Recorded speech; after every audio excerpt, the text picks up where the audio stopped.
Welcome back to part 2 of our Vaquform toy packaging series. In the last video, we showed you how to make the one-piece blister pack.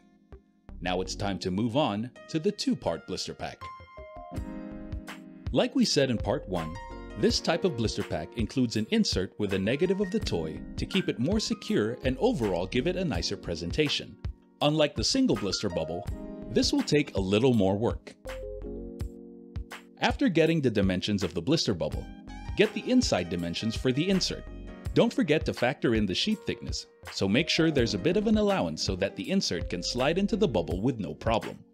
Now you have to figure out the shape of the negative space in the insert. First, get the general outline of your toy.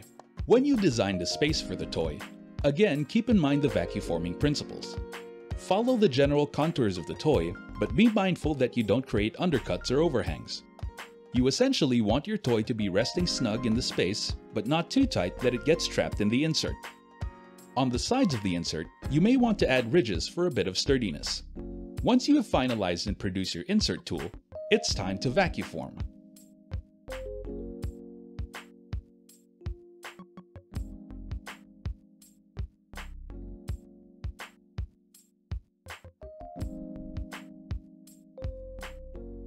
Unlike the blister bubble where you leave an offset, when you trim it from the sheet, cut the insert right up to the edge. Once everything is trimmed and processed, time to see if everything fits. Take your toy, place it in the insert, then slide it into the blister bubble.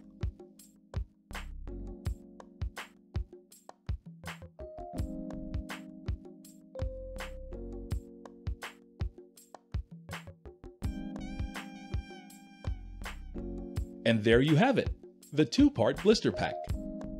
We've really only begun to scratch the surface when it comes to blister packaging, but hopefully this series will serve as a jump-off point to give you the tools to maximize Vaquform's potential for your needs. Look out for more videos in the future.